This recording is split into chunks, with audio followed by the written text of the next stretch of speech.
Todo el mundo sabe que no hay que meterse con la mafia, pero a veces la gente común puede ser una amenaza aún mayor. Prepárate para sorprenderte mientras revelamos historias sorprendentes de narcotraficantes enfrentando desafíos inesperados. Desde las disculpas de los líderes de carteles hasta eventos imprevistos que dejaron tambaleando al inframundo, estas historias te mantendrán al borde de tu asiento. Verás que incluso los más poderosos pueden ser superados por aquellos que menos esperan. Únete a nosotros mientras exploramos cómo personas comunes han burlado a los notorios carteles, demostrando que la verdadera amenaza puede venir de los lugares más insospechados. Manuel Torres Félix. José Manuel Torres Félix nació el 3 de septiembre de 1958 en Llanos del Refugio, Cosalá, Sinaloa. Comenzó a trabajar para el cartel de Sinaloa en 1990. Su ascenso a un puesto de alto rango se produjo después de que su hermano, Javier Torres Félix, fuera capturado en 2004. Torres Félix, junto con Ovidio Guzmán López, el hijo de Joaquín El Chapo Guzmán Loera, gestionaba envíos desde Sudamérica hacia los estados mexicanos de Chiapas y Oaxaca. En septiembre de 2008, durante la Operación Sinaloa, el ejército mexicano descubrió una casa de seguridad propiedad de Torres Félix. Confiscaron armas de fuego, narcóticos, equipo de comunicaciones por radio y un vehículo blindado. También encontraron una foto de Torres Félix con su sobrino, Misael Torres Urea, conocido como el M2, quien es hijo de Xavier Torres Félix. El 1 de junio de 2011, el gobierno de Estados Unidos añadió a Torres Félix a la lista de los traficantes más buscados, bajo la ley de designación de cabecillas extranjeros del narcotráfico. Otro miembro de alto rango del cartel, Gonzalo Inzunza Inzunza, el Macho Prieto, también fue incluido en la lista. El gobierno mexicano ofreció hasta 3 millones de pesos por información que condujera a sus arrestos. Torres Félix vivía en las colinas y valles de Sinaloa. Rara vez entraba en áreas urbanas. A menudo pasaba 2 o 3 días sin dormir, siempre permaneciendo alerta. Su vida cambió drásticamente en 2008, cuando la vida de su hijo, Manuel Fidel Torres Félix, fue arrebatada por un cartel rival, llevándolo a una violenta ola de violencia. En la década de 1990, Torres Félix ascendió rápidamente en las filas del cartel de Sinaloa. Después del arresto de su hermano Javier, comenzó a trabajar de cerca con Ovidio Guzmán López. Juntos supervisaron el transporte de envíos de drogas desde Sudamérica hacia México. Inicialmente, el cartel de Sinaloa y la organización Beltrán Leiva, BLO, eran aliados operando en Sinaloa. Sin embargo, su alianza se rompió en 2008 debido a una lucha de poder impulsada por la codicia. La rivalidad entre los dos carteles se intensificó el 18 de abril de 2008. Sicarios del BLO emboscaron al hijo de 20 años de Torres Félix, Manuel, fuera del Ministerio de Salud en el distrito residencial Montejo de Culiacán. Manuel estaba con su hermana, Alondra, y su tía, Ligia. Los atacantes intentaron secuestrar a Manuel, pero él se resistió y perdió la vida como resultado. Los disparos también hirieron a Alondra y Ligia. Este incidente llevó a Torres Félix a un estado de locura, desencadenando una violenta ola de venganza. En respuesta, Torres Félix ordenó a sus hombres capturar a tantos miembros del BLO como fuera posible y llevarlos a su rancho. Allí, los sometió a torturas brutales antes de quitarles la vida. Una víctima notable fue el comandante de la Policía Municipal, Roberto Carlos Barcelo Villagrán, a quien le hirieron la espalda con cuchillos y le cortaron las piernas antes de acabar con su vida. Los hombres de Torres Félix arrojaron su cuerpo junto con otros alrededor de Culiacán, creando una atmósfera de miedo y horror. La violenta racha de Torres Félix resultó en la tortura y ejecución de más de 30 miembros del BLO por sus propias manos, con cientos más eliminados por sus órdenes. Sus acciones le valieron el apodo de el M1, que significa el loco. La ciudad de Culiacán se convirtió en una escena de carnicería, con cuerpos encontrados por las calles. En respuesta a la violencia, el gobierno mexicano desplegó 2.000 soldados para detener a Torres Félix. El 13 de octubre de 2012, la vida de Torres Félix fue arrebatada en un tiroteo, poniendo fin finalmente a su reinado de terror. Gregorio López. Gregorio López era un sacerdote católico profundamente involucrado en un movimiento de autodefensa. Era conocido por su incorruptibilidad, liderazgo y genuina dedicación a su comunidad. A pesar de enfrentar desafíos significativos y una eventual tragedia, su legado sigue inspirando debido a su integridad y valentía inquebrantables. En Guerrero, un estado del sur de México plagado de violencia y actividad de cárteles, Gregorio López Gorostieta fue secuestrado y luego encontrado muerto. Este estado es también donde 43 estudiantes fueron secuestrados y asesinados. El cuerpo de López fue descubierto en Navidad a lo largo de una carretera en Tlapahuala, a unas 180 millas al sureste de la Ciudad de México. Fidencio Avellaneda Reynoso, un portavoz de la diócesis de Ciudad Altamirano, informó que López fue llevado a punta de pistola del seminario el 21 de diciembre, pero su causa de muerte fue asfixia porque su boca y nariz estaban tapadas con cinta. La Catedral de Ciudad Altamirano expresó un profundo pesar en su página de Facebook, afirmando: «Hoy comunico con gran tristeza que nuestro hermano, Gregorio López Gorostieta, ha partido a la casa de su padre. Dios perdone a quien haya hecho una acción tan aborrecible». El caso de López atrajo la atención nacional, especialmente porque México seguía indignado por los estudiantes desaparecidos. Los padres de los estudiantes pasaron la víspera de Navidad protestando frente a la residencia del presidente mexicano, exigiendo justicia. La muerte de López coincidió con el anuncio del presidente Enrique Peña Nieto de un plan para calmar al país enviando soldados y policías a la región de Tierra Caliente, que incluye la diócesis de Ciudad Altamirano, para combatir el crimen organizado. El crimen organizado ha afectado gravemente a Guerrero, uno de los estados más pobres de México, y la Iglesia también ha sufrido. La diócesis de Ciudad Altamirano ha enfrentado varios ataques a sacerdotes en los últimos años. El obispo Maximino Martínez Miranda declaró que la diócesis ha sufrido mucho por la violencia continua, haciendo eco del llamado nacional por justicia y paz. El 24 de diciembre, el obispo Martínez encabezó una marcha de protesta por Ciudad Altamirano, exigiendo justicia para López y el fin de la violencia contra el clero y la población. «La violencia se está volviendo muy agresiva», dijo Avellaneda, señalando que la ejecución de López probablemente aumentaría la desesperación de la comunidad. López fue secuestrado alrededor de las 11:30 de la noche, el 21 de diciembre, después de regresar al seminario, tras celebrar misa y asistir a una obra de Navidad. Al día siguiente, ocurrió un intento de allanamiento en la residencia del seminario para mujeres religiosas, pero no hubo contacto por parte de los secuestradores después del secuestro de López. La muerte de López marca la cuarta muerte en 5 años dentro de la diócesis de Ciudad Altamirano. Otras víctimas recientes incluyen a Ascensión Acuna Osorio, encontrado muerto en un río, y a Habacuc Hernández Benítez, y 2 seminaristas asesinados a tiros en 2009. Además, en la diócesis vecina de Chilpancingo, Xalapa, el ugandés Comboni John Señondo fue encontrado en una fosa común en noviembre, su muerte aún sin resolver, y se sospecha que está vinculada a la extorsión. La influencia del cartel en la región es generalizada y violenta. No solo han atacado a las comunidades locales, sino que también han atacado a la Iglesia, viéndola como una amenaza a su control. La participación de Gregorio López en el movimiento de autodefensa probablemente lo convirtió en un objetivo para estos grupos criminales. Al ayudar a organizar y apoyar la resistencia local contra los carteles, López se posicionó en contra de sus intereses. Su secuestro fue un recordatorio brutal de los riesgos que enfrentan quienes se oponen al crimen organizado. Su trágica muerte subraya la peligrosa realidad en Guerrero, donde la Iglesia, los líderes comunitarios y los ciudadanos comunes están constantemente en riesgo. A pesar de los esfuerzos del gobierno por frenar la violencia, los carteles continúan ejerciendo un poder significativo, a menudo con consecuencias mortales. Miriam Rodríguez. El 23 de enero de 2014, la vida de Miriam Rodríguez cambió para siempre cuando su hija Karen fue secuestrada y su vida fue arrebatada por miembros del cartel de los Zetas. Después de este trágico evento, Miriam dedicó su vida a encontrar y llevar a cada uno de los secuestradores ante la justicia. Hizo grandes esfuerzos, cambiando su apariencia, vigilando las casas de los miembros del cartel y pasando incontables horas buscando pistas en las redes sociales. La terrible experiencia comenzó cuando Karen conducía por San Fernando y 2 camionetas se detuvieron a su lado. Hombres armados se metieron a la fuerza en su coche y se la llevaron. Las semanas siguientes estuvieron llenas de llamadas telefónicas, amenazas y promesas vacías. La familia siguió cada instrucción, con la esperanza del regreso seguro de Karen. El padre de Karen incluso dejó una bolsa de dinero cerca de una clínica de salud y esperó en vano en un cementerio local para su liberación, pero no pasó nada. Sin opciones, Miriam tomó una decisión audaz y solicitó una reunión con el cartel. Para su sorpresa, un miembro accedió a reunirse con ella.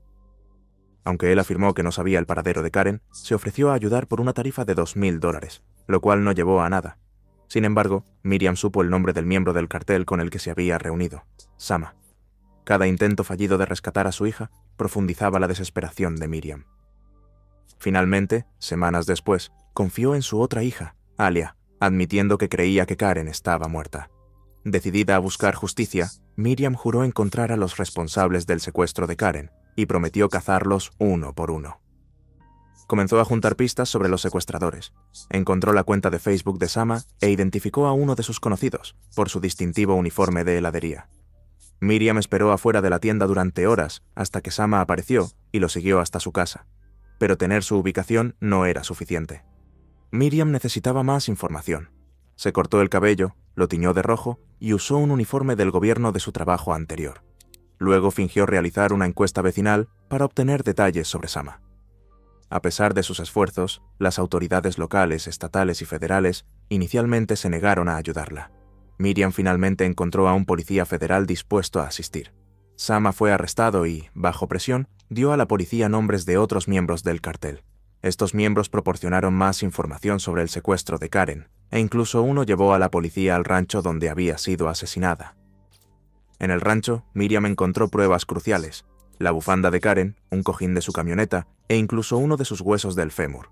Miriam continuó su búsqueda de justicia, logrando localizar y llevar ante la justicia a 10 miembros del cartel involucrados en el secuestro de su hija. Entendía los riesgos, pero siguió adelante, diciendo una vez: «No me importa si me matan. Morí el día que mataron a mi hija. Quiero terminar con esto. Voy a acabar con las personas que lastimaron a mi hija, y pueden hacer lo que quieran conmigo». Trágicamente, sus palabras resultaron proféticas. En marzo de 2017, 29 reclusos, incluidos los secuestradores de Karen, escaparon de una prisión en Ciudad Victoria. Temiendo por su seguridad, Miriam solicitó protección policial. La policía local accedió a proporcionar patrullas. Sin embargo, el Día de la Madre, 2 meses después, la muerte la alcanzó. Mientras cojeaba hacia la puerta de su casa con muletas, un Nissan blanco conducido por los reclusos fugados se detuvo. Le dispararon varias veces antes de huir de la escena. Su esposo la encontró en la entrada, aferrada a su bolso donde guardaba una pistola. El ataque a Miriam enfureció a la gente en todo el estado, lo que llevó a las autoridades a intensificar los esfuerzos para encontrar a los responsables. El gobierno logró detener a 2 de los culpables, pero muchos permanecieron prófugos. La historia de Miriam es común en México, pero su lucha inmediata e implacable por la justicia la distinguió. Sacrificó su vida para traer justicia para su hija. Si estuvieras en la posición de Miriam, enfrentando circunstancias similares, ¿qué habrías hecho de manera diferente? Si es que harías algo diferente. ¿Qué estrategias empleó Miriam en su incansable búsqueda de justicia para su hija, Karen, después de que las autoridades inicialmente se negaran a ayudarla, Kiki Garina? Hace 27 años, el secuestro, tortura y asesinato de un agente de la Administración de Control de Drogas de Estados Unidos, DEA, por un cartel mexicano llevó a una de las mayores cacerías humanas en la historia de Estados Unidos. Este trágico evento señaló el comienzo de una era de mayor violencia relacionada con las drogas en América del Norte. La ciudad mexicana de Guadalajara es un lugar animado y bullicioso. Durante el día, sus plazas están llenas de vendedores ambulantes y limpiabotas, y por la noche, mariachis entretienen a los turistas. En su mayor parte, la ciudad se siente alejada de la violencia del narcotráfico del país, pero no siempre fue así. En 1985, Guadalajara era la base principal para los grandes traficantes de narcóticos en América del Norte. James Kuykendall, el jefe de la oficina de la DEA en Guadalajara en ese momento, explicó que los traficantes de otras partes de México, especialmente del estado de Sinaloa, se habían mudado a Guadalajara. Disfrutaban del paisaje y, más importante, se sentían seguros de las fuerzas del orden. Uno de los agentes en Guadalajara era Enrique Kiki Camarena, un estadounidense nacido en México de 37 años y padre de 3 hijos. Era particularmente hábil en el trabajo encubierto, haciéndose pasar por un comprador potencial.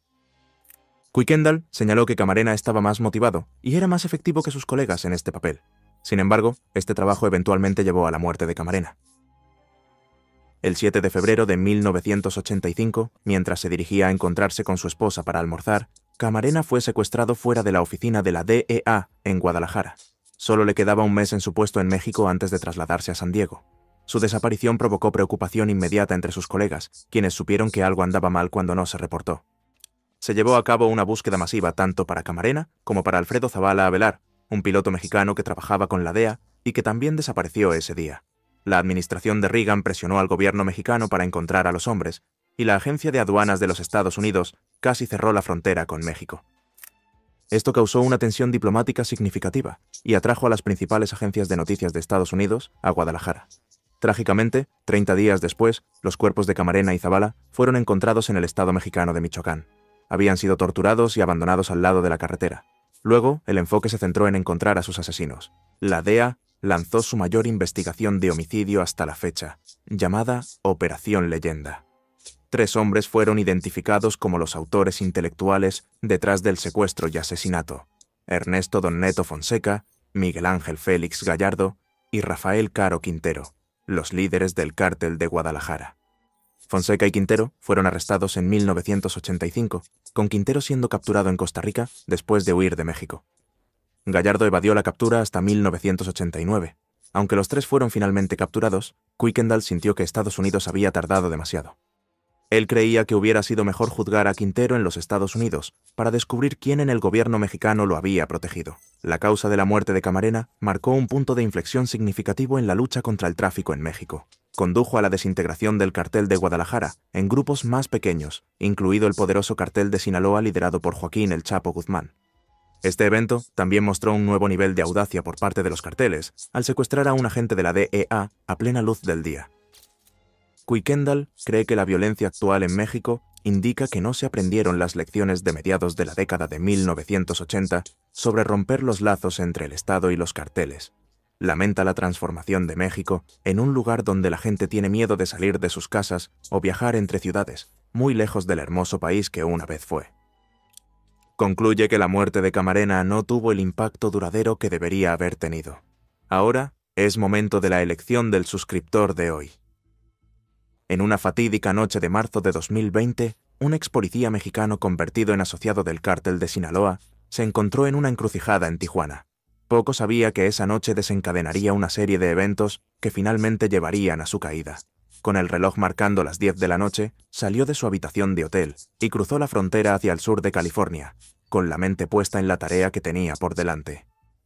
El Aeropuerto Internacional de San Diego se convirtió en su primera parada, donde rápidamente adquirió un coche de alquiler. Fue aquí donde se encontró con una cómplice femenina, encargada de entregarle un saco lleno de sustancias ilegales. Cargado con este contrabando, emprendió lo que se suponía sería un viaje sencillo, un trayecto de 16 horas hacia Montana. Pero el destino tenía otros planes. Antes de llegar a su destino previsto, su viaje dio un giro inesperado. Oficiales estatales y federales interceptaron su camino, deteniéndolo en ruta a Butte. Lo que descubrieron dentro de su Jeep Compass blanco causó conmoción en los círculos policiales, un cargamento significativo de narcóticos puros, considerado suficiente para saturar el pequeño pueblo de Townsend durante días. Sin que él lo supiera, este arresto serviría como el catalizador para el desmantelamiento de una extensa red de tráfico de drogas. Los fiscales federales revelarían más tarde la intrincada red tejida por este cartel, canalizando miles de libras de drogas y pastillas desde México hasta el corazón de Montana durante un periodo de 3 años. Pero, ¿por qué Montana, de todos los lugares? Para estas empresas criminales, se reducía a un motivador simple pero potente: el lucro. La atracción de vender con márgenes exorbitantes en los rincones apartados de Montana resultó irresistible, con precios que se disparaban hasta 20 veces en comparación con los mercados urbanos más cercanos a la frontera. Esta insaciable sed de ganancias no vino sin consecuencias. La afluencia de sustancias ilegales desató una tormenta de crimen y adicción, proyectando una larga sombra sobre las reservas indígenas de Montana. Aquí, el impacto fue palpable. Las tasas de criminalidad aumentaron y las sobredosis se volvieron alarmantemente comunes. En su búsqueda de dominio, los afiliados del cartel emplearon tácticas insidiosas, aprovechándose de los miembros vulnerables de estas comunidades. Las mujeres indígenas se encontraron atrapadas en relaciones peligrosas, facilitando sin saberlo la distribución dentro de sus propias tribus. Otros fueron atraídos al grupo, su primer contacto con las drogas allanando el camino hacia la adicción y la deuda con los carteles. Pero en medio del caos, las fuerzas del orden se esforzaron por frenar la avalancha de narcóticos que inundaban el estado. Encargados de vigilar vastas extensiones de terreno accidentado y reservas con poco personal, sus esfuerzos fueron nada menos que hercúleos. Sin embargo, en los últimos años se han logrado avances significativos, culminando en el desmantelamiento de los carteles y la captura de actores clave. A pesar de estar situada lejos de la frontera sur, Montana emergió como un campo de batalla inesperado en la guerra contra los carteles. Mientras las fuerzas del orden lidiaban con las tácticas en constante evolución de estos sindicatos criminales, las comunidades de todo el estado se mantuvieron resilientes, unidas en su determinación de enfrentar de frente la plaga de las drogas. Aljo Garza Dames. El 13 de noviembre de 2010, Donalo, un hombre de 77 años, recibió un ultimátum del cartel de los Zetas para desalojar su rancho en 24 horas o enfrentar la muerte. El cartel subestimó a Donalo, quien no era del tipo que se rendía sin luchar. Donalo nació en Nuevo León, México. Al crecer, aprendió la importancia del trabajo duro y de vivir una vida honesta. Al llegar a la adultez, había construido una sólida base financiera y decidió invertir en 2.000 hectáreas de tierra en Tamaulipas, México, nombrándola Rancho San José. Este rancho rápidamente se convirtió en su orgullo y alegría, trayéndole gran fortuna. Cuando su rancho fue amenazado, estaba dispuesto a hacer cualquier cosa, incluso arriesgar su vida para protegerlo. El día que recibió el ultimátum, Donalo estaba supervisando a sus trabajadores cuando varios miembros de la banda de los Zetas aparecieron. Entregaron un mensaje claro: salir en 24 horas o enfrentar la muerte. Los miembros del cartel esperaban que él se rindiera y entregara su rancho sin luchar. Sin embargo, la respuesta de Donalo fue: los estaré esperando. Decidió que no entregaría su tierra al crimen organizado sin luchar. Sin perder tiempo, reunió a sus trabajadores y les dijo que no se presentaran al día siguiente para evitar arriesgar sus vidas. Luego preparó el rancho para la inminente batalla, reuniendo todas las armas de fuego que poseía. A pesar de las estrictas leyes de armas en el país, Donalo había obtenido permisos para una considerable colección de rifles de caza, como si supiera que algún día podría necesitarlos. Durante las siguientes horas, limpió y preparó meticulosamente cada arma, desde pistolas hasta rifles de alto poder. Colocó estratégicamente armas en cada puerta y ventana de su rancho, transformando su casa en un cuartel militar fortificado.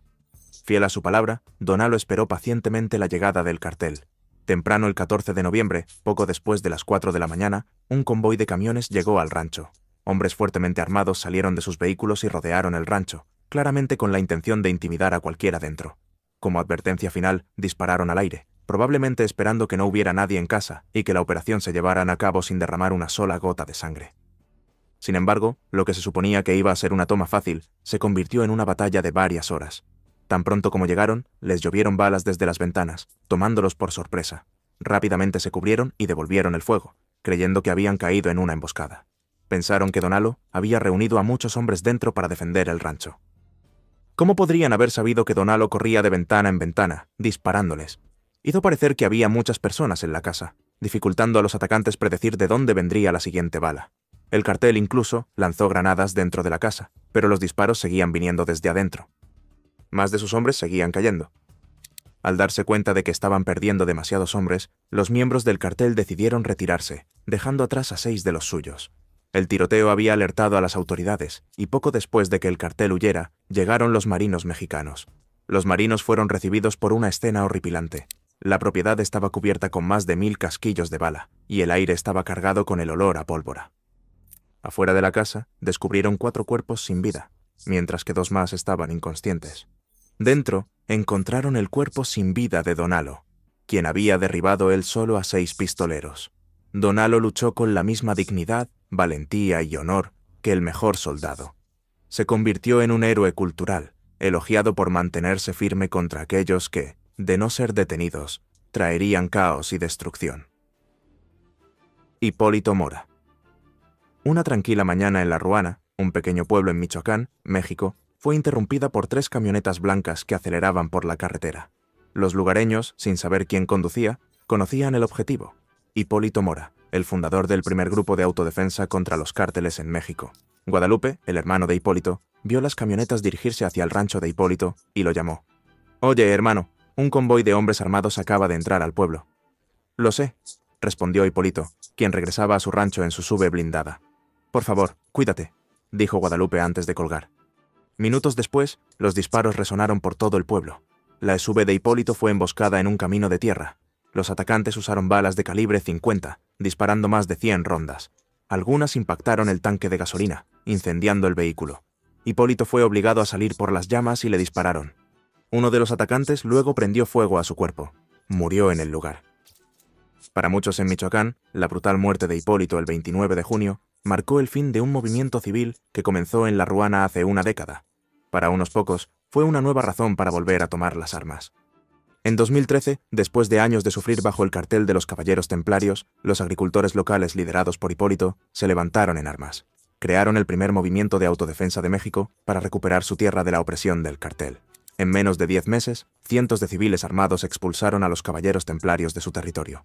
Este levantamiento fue parte de la lucha más amplia de México contra la violencia relacionada con las drogas, que se intensificó en 2006 bajo la campaña militar del presidente Felipe Calderón contra los cárteles. Michoacán, siendo el campo de batalla inicial, vio el despliegue de tropas federales desde el principio. Fue un gran éxito para nosotros y para este pueblo. La gente regresó y la economía local prosperó, dijo Guadalupe. El movimiento se extendió, con al menos 13 otras comunidades en la región conocida como la Tierra Caliente, resistiendo con éxito a los Caballeros Templarios.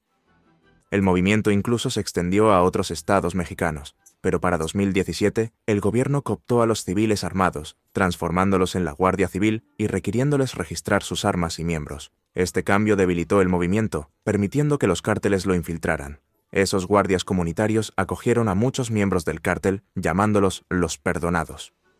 Pero solo era una forma de portar armas legalmente y desmantelar el movimiento, explicó Guadalupe. Hipólito se distanció de la cruzada de autodefensa, acusando a los cárteles de infiltración. Un líder de cártel que expuso fue Eladio Cisneros, conocido como La Sirena, el jefe del cártel de los Viagras y presuntamente el cerebro detrás del asesinato de Hipólito. Los Viagras, fundado en 2014 por los hermanos Sierra Santana, comenzó como un grupo de autodefensa, pero rápidamente se volcó al crimen, fabricando y traficando narcóticos y extorsionando a los agricultores. Antes de su muerte, Hipólito sobrevivió al menos a 2 ataques que él creía fueron orquestados por los Viagras. Ahora, Guadalupe teme ser el siguiente. La Ruana está inquietantemente silenciosa, con miembros de los Viagras patrullando el pueblo en motocicletas y camionetas que tocan narcocorridos a todo volumen. La casa de Guadalupe, custodiada por policías armados, es una pequeña fortaleza. Vestido con una camisa y un sombrero rojo para honrar la sangre derramada de su hermano, vigila el pueblo desde su balcón, siempre bajo guardia. Mantiene una vela encendida ante un altar a la Virgen María. Ni siquiera puedo ir a la tienda al otro lado de la calle. Me matarán tan pronto como salga de mi casa, dijo Guadalupe a Vice News. Después de la ejecución de su hermano, las autoridades estatales asignaron oficiales para protegerlo, sabiendo que es el próximo objetivo de los Viagras. Guadalupe y otros culpan a los Viagras de extorsionar a todos los negocios del pueblo, manipular los precios y crear escasez. Vivimos día a día con lo que ganamos de cosechar limones, dijo un agricultor local. Pero hay días en que los Viagras nos dicen que nos vayamos temprano y apenas ganamos dinero. La casa de Hipólito se erige como un sombrío recordatorio de la violencia, con un camión quemado afuera del ataque que le quitó la vida. Hemos perdido toda esperanza, dijo un vecino. Hacemos lo que necesitamos para sobrevivir hasta que ya no podemos pagar las cuotas de extorsión. Hace 10 años, el silencio en La Ruana era de paz y esperanza, después de la tormenta. Hoy, se siente como el silencio de un cementerio. Quizás la calma antes de otra tormenta. Residentes de Texcaltitlán. En el centro de México, un cartel de drogas secuestró a 14 residentes, incluidos 4 niños, en aparente represalia por un reciente levantamiento de agricultores locales. Este enfrentamiento a principios del mes resultó en la muerte de 10 miembros del cartel.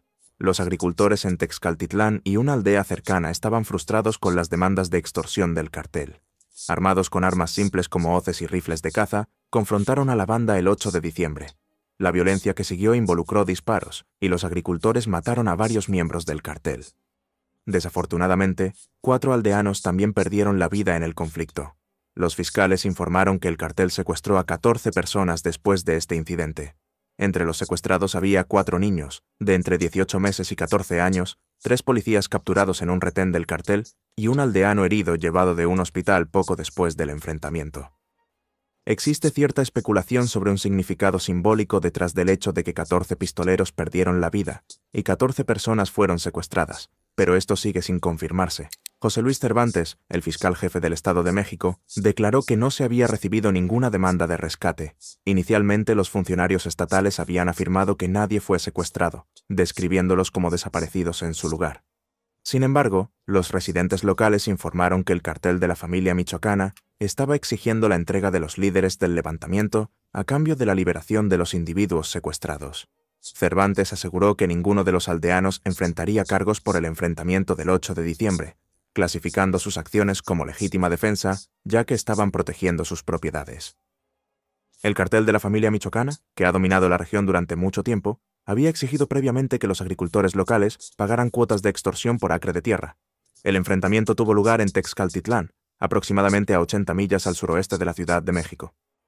Un video del enfrentamiento mostró a los pistoleros del cartel vistiendo uniformes de estilo militar, algunos con cascos.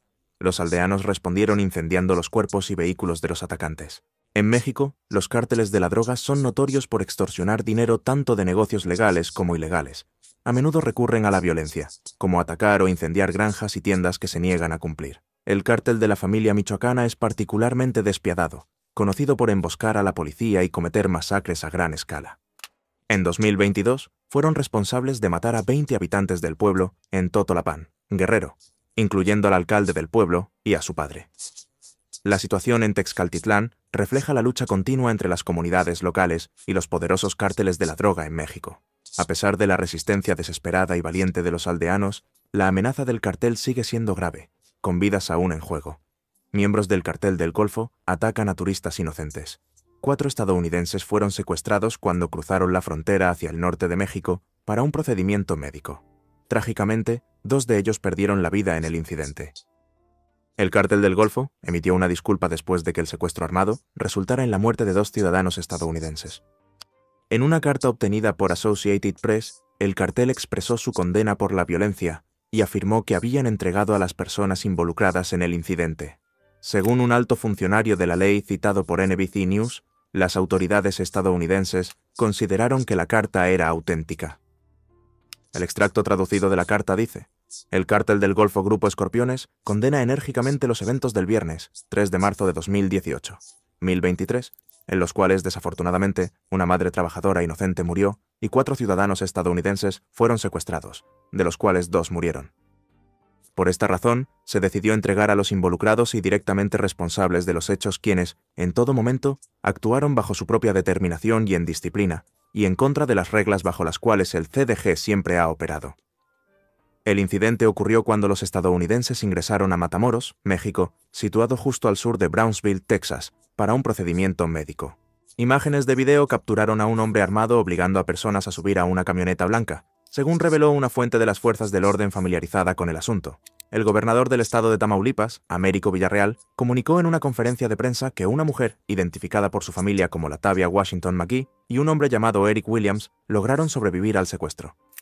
Ambos recibieron atención médica en una clínica y posteriormente fueron repatriados a los Estados Unidos a través de un puente internacional que conecta Matamoros y Brownsville.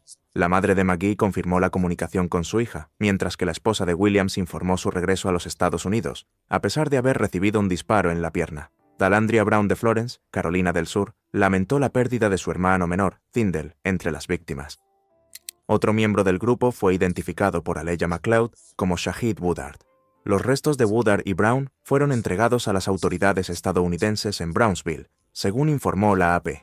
McLeod reveló que el grupo era de Carolina del Sur y había emprendido el viaje en un vehículo de alquiler con placas de Carolina del Norte al entrar en Matamoros. La esposa de Williams describió al grupo como amigos de la infancia. Un quinto individuo de Carolina del Sur que acompañaba al grupo se abstuvo de cruzar a México debido a documentación inadecuada. Según informó un oficial de la ley el miércoles, esta persona se separó del grupo antes de llegar a la frontera. Según una fuente policial familiarizada con el asunto, una de las mujeres del grupo buscó un procedimiento médico estético, lo que llevó a los hombres armados del cartel a atacarlos por error. En su carta, el cártel del Golfo extendió disculpas a la comunidad de Matamoros, a los estadounidenses afectados y a sus familias. Aseguraron tomar medidas para prevenir tales incidentes debido a la indisciplina. El gobernador Villarreal anunció la detención de un hombre de 24 años del estado de Tamaulipas, identificado como José N., quien fue encontrado custodiando a las víctimas. Los cargos en su contra siguen sin especificarse. El Departamento de Estado emitió una advertencia de viaje, instando a no viajar a Tamaulipas debido a las actividades criminales organizadas prevalentes, como tiroteos, homicidios y secuestros, especialmente a lo largo de la frontera y en Ciudad Victoria. Esperamos que hayan disfrutado de este video. Manténganse atentos para más.